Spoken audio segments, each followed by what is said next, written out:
తండ్రి భారతీయుడు, తల్లి పాకిస్తానీ కావడంతో ఓ యువతికి చిక్కులు తెచ్చిపెడుతోంది. కార్గిల్ యుద్ధ సమయంలో తల్లి పాకిస్తాన్లో ప్రసవించడంతో 19 సంవత్సరాలుగా ఆ యువతి విచిత్రమైన పరిస్థితిని ఎదుర్కొంటోంది. ధర్మవరం పట్టణంలోని చంద్రబాబు నగర్కు చెందిన రఫీక్ అహ్మద్ ఆయుర్వేద వైద్య నిపుణుడు.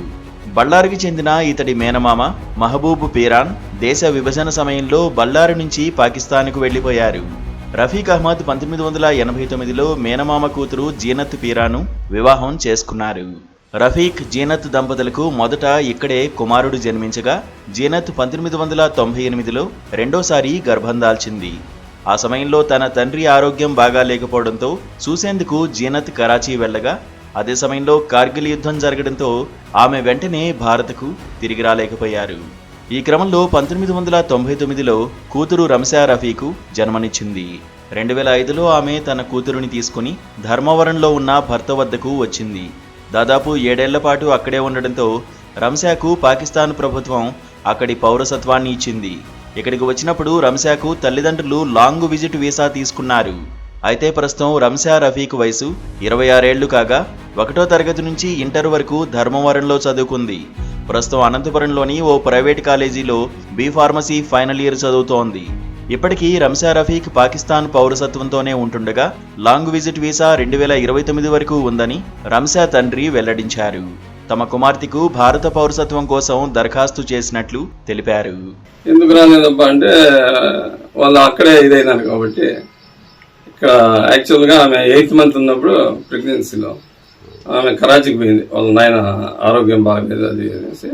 మళ్ళీ తమ్ముని పెళ్లి ఉంటే పెళ్లి చూసుకునేసి చేసుకొని వచ్చేదాకా ఇదైపోయింది అనమాట. మనము ఆ తర్వాత వచ్చేసి కార్గిల్ యుద్ధం వచ్చింది. మనమేమో ఇండియన్ ఎంబసీకి అప్రోచ్ అయినాము, పాస్పోర్ట్స్ కోసం అప్లై కూడా చేస్తాం. వాళ్ళు కూడా రమ్మనేసి అన్నారు. కార్గిల్ యుద్ధం ద్వారా మొత్తం వాళ్ళు షిఫ్ట్ చేసేస్తారు అనమాట. విలేకరు ఎంబసీ ఆఫీస్ వచ్చేసి ఇండియాకి రిటర్న్ బ్యాక్ వచ్చేసినప్పుడు కొన్ని 3-4 ఇయర్స్ బంద్ ఉంది అనమాట. అందుకోసం వాళ్ళు రాలేకపోయినారు. కొద్దిగా లేట్గా వచ్చింది. 2007లో వచ్చింది కూతురు. అప్పటి నుంచి ఈడే చదువుకుంటా ఉంది, ఈడే కంప్లీట్ చేసుకుంటాం. పాకిస్తాన్ లో ఎందుకు పెళ్లి చేసుకోవాల్సి వచ్చింది? బంధుత్వము. మా సొంత మేనమామ, మా అమ్మ తమ్ముళ్ళు వచ్చేసి 48లో ఆయన వెళ్ళిపోయారు అనమాట. వాళ్ళది బళ్ళారి నుండి ఈడే అనంతపూర్కి వచ్చి ఆర్ట్స్ కాలేజీలో డిగ్రీ కంప్లీట్ చేసుకొని సెంట్రల్ ఎక్సైజ్ డిపార్ట్మెంట్లో ఆయన ఇన్స్పెక్టర్గా జాబ్ చేస్తున్నాడు బళ్ళారిలోనే. ఇంకా వాళ్ళ ఫ్రెండ్ సర్కిల్లో అంతా పోతా ఉంటే వాళ్ళతో పాటు ఆయన కరాచీకి వెళ్ళి అక్కడ సెటిల్ అయినా ఆడే సెటిల్ అయినాడు. మళ్ళీ మా తాతల్లో వీళ్ళు వచ్చేసి ఈడే మ్యారేజ్ చేస్తాను. మా అత్త వచ్చేసి అనంతపూరే, గుల్జార్పేట వాళ్ళది. మళ్ళీ ఆయన కూడా పిలుచుకుపోయినాడు. మళ్ళీ మా తాతని చిన్న 2 మామూలు ఉండే వాళ్ళకంతా ఆయన ఆడే పిలుచుకుని ఆడే సెటిల్ చేసుకున్నాడు. మనం గుర్తుగా మేనమామ కూతురు అనే ఉద్దేశంతో మా అమ్మ ఇప్పుడు బాధపడింది. మా అన్నలు పెద్దలు ఉంటారు కదా, నేను మా ఇంట్లో చిన్నది, వాళ్ళ సదా పైన మ్యారేజ్ చేసుకోవాల్సి వచ్చింది.